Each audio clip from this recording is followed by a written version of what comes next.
Well, as much as I would have loved to do a video fully shirtless, I don't think YouTube will appreciate it very much, so this was me exactly 1 year ago. I was in the worst shape of my life, I hated the way that I looked and felt, I was depressed, and I had absolutely zero confidence. A fallen man, you might say. But it all changed on one fateful day in February of 2025. I remember me and my girlfriend were on a trip, and we were just lying in bed. The hotel rooms had one of those mirrors right in front of the bed, and I remember just looking at myself in the mirror, just lying there with a freaking, I don't remember, I think we had chips or something. I just remember looking at myself in the mirror and just was being fucking disgusted at myself, at how the way I looked. That day I decided to lock the fuck in, and well, that I did. That was the best decision of my entire life. I'm now down 50 pounds. I'm in the arguably best shape of my life. I am more confident than ever. And you know what I didn't expect? It's a lot easier than I could have ever imagined. I didn't get in shape by hating my life. I did it by building simple systems that I'll show you in this video. This works no matter if you're fat, if you're skinny fat like I was. And by the end of this video, you'll know the 2 systems that made my transformation possible. And not only possible, but that much easier. But before I tell you what worked for me, why should you even trust me? I used to look pretty shit growing up.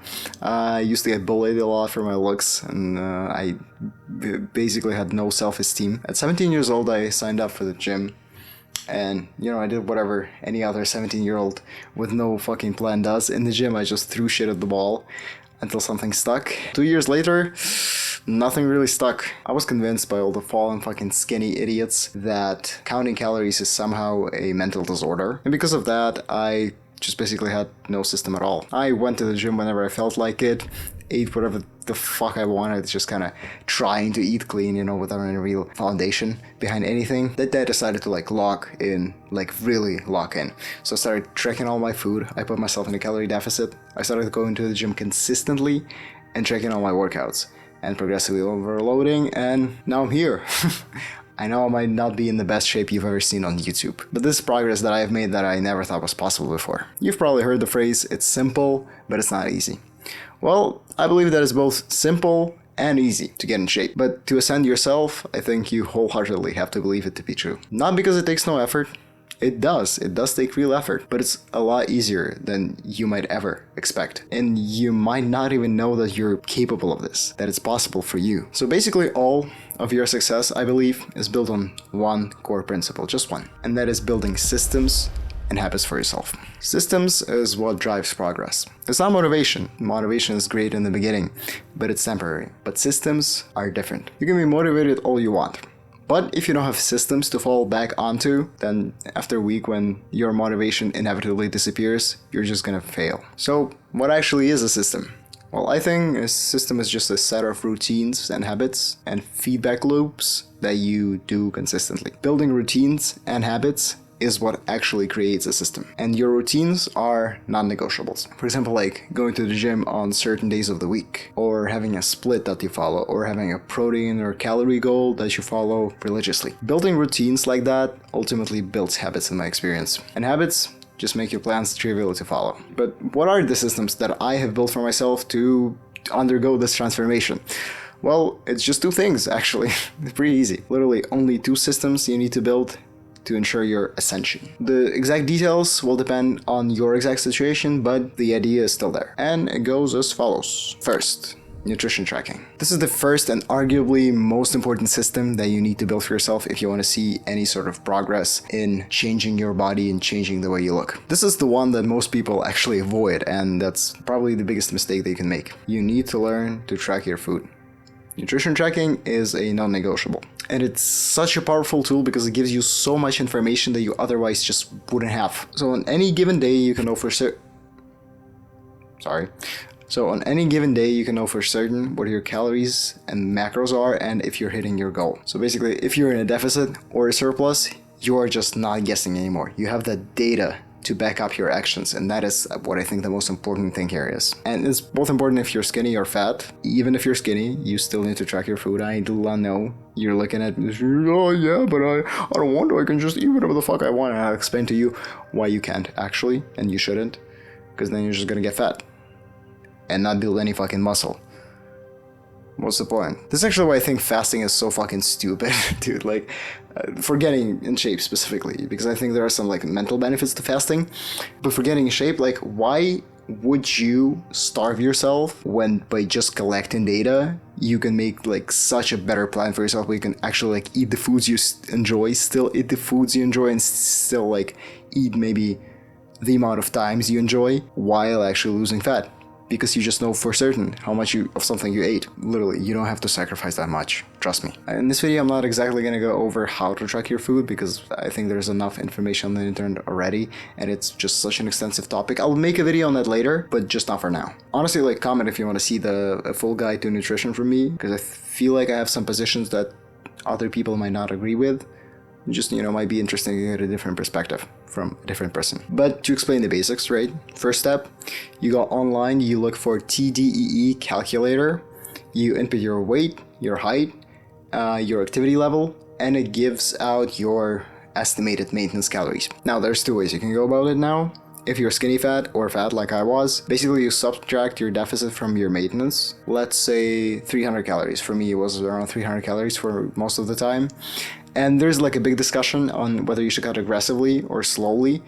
I believe you should cut slowly. This was the easiest for me, and I've got to enjoy dieting pretty casually. Now, if you're skinny, you need to go in a calorie surplus. That's where you eat more than your maintenance. So also about 200 to 300 calories of surplus, because if you go and eat whatever shit you see, you're just gonna get fat and not gonna build as much muscle. Just 200 to 300 calories is usually enough for a good lean bulk where you build the majority of the muscle, if not all of the muscle you would have built on a dirty bulk. You're just not gonna get all the fat. I also recommend that you build a habit of weighing yourself every single day. So I do it once in the mornings right after I wake up. And the important thing is to actually build a habit of doing it every single day, because your weight can fluctuate a bit every single day. And so by weighing yourself every day, you're gonna get a weekly trend, whether your weight went up as a weekly trend or down. Whatever fits your goals, you're just gonna have better data. For example, if you're in a deficit and losing weight week to week, congratulations, you're doing everything good. But if your weight loss started plateauing, maybe it's time to look back into your nutrition, look at maybe adjusting the calories a little bit. Now you don't have to guess or rely on vibes. You can actually rely on real data to support your actions. The app I use for all of my tracking is Yazeo. I'm not sure what to call it correctly. It's free for most of the things. It has everything I need. It's got a big European label database, which is like where I'm located. Good enough interface. So if you're in Europe, I highly recommend it. Now here's the important part. With Nutrition Handle, the second system that I'm about to talk about becomes just that much more effective. And the second system is workout tracking. I'm guessing you already know that resistance training, aka gym, is just simply the best way to change your body to get in shape and to build muscle. To optimally build muscle, you need to establish the same sort of feedback loop that you did with nutrition, just with working out. You need to know whether you're progressing in the gym and by how much. And one of the clearest indications of progress is increase in strength. For that, you'll need to apply the principles of progressive overload in all of your training. So to put super simply, you need to make progress on your lifts every single session, at least when you're a beginner, which is like up to 1-2 years after you start lifting consistently. And later it might become more like once every other session or once a week, but still you need to make progress in strength. And what does this progress look like? Every session you either add a rep or you add weight to the exercise, to the working set of the exercise that you're currently doing. Again, progressive overload is very often misunderstood. For this video, I'm going to go over the basics, but I am going to make a more detailed guide on progressive overload and how to progress in the gym and how to build an aesthetic physique with progressive overload in mind. Comment down below if you want to see that. It's super important that you track your progressive overload, so you know exactly how much weight for how many reps for any given set of the exercise you need to be doing right now, so that you're walking in the gym with a clear goal and not just guessing your reps and your weight and just fucking throwing shit around. One of the most important principles is that you need to take your every set to failure, and if you're going to be getting your every set to failure, well, you need to be tracking your progressive overload, your progress in the gym. So in short, you want to set a rep range for your exercise, for example, like 6 to 10 reps. While you reach failure within the rep range with your current weight, you just try to add reps until you ultimately get to 10 reps. Let's say you were doing bench press for like 40 kilograms for 8 reps. The next session it became 10 reps, and now you know that you need to put like 45 on the bar, and next session it might be like back to 7 reps again, and you just rinse and repeat that. Also, I highly recommend that you start taking videos and photos of yourself in roughly the same lighting and condition after every workout, because it just helps track your progress, and honestly it feels really good rewatching old videos and looking back at how you looked and to see the actual progress. Alright, so this is the basics of progressive overload. Again, it is such an extensive topic that this video is just simply not enough to explain everything, but it's just really important for you to understand that this is one of the systems that you need to build. The app that I use for this, and I highly recommend, is called Heavy. I've been using it for the last 2 years or 1 year. It's probably one of the best workout trackers on the market. It's got a free tier and it's pretty extensive. You can get up to 3 custom routines, and there's just, it's a great tracker. I pay for it. It's like $3 a month, $20 a year, but I think it's totally worth it. So let's now bring it all together. The reason I got in shape without hating my life is because I stopped relying on simply motivation alone, and I started relying on systems and habits. Number 1, nutrition tracking. Number 2, workout tracking. So through systems, we can actually plan out our self-improvement and achieve the goals that we set for ourselves. Habits help you keep going even if you lack motivation on that particular day. And habits and routines ultimately build systems. And systems provide us with a feedback loop for our progress. That feedback loop makes progress more visible, and once it becomes more visible, it becomes a lot easier to stay consistent. Now the only question is actually staying consistent, which I'll show you exactly how to stay consistent on your self-improvement journey in one of the next videos. Progress is not momentary, but it's all worth it. Trust me. I believe everybody on the self-improvement journey can achieve what I did, because I'm just a guy, and I did it, and you can do it too. Look at this as the beginning of your ascension. Love you. Stay strong.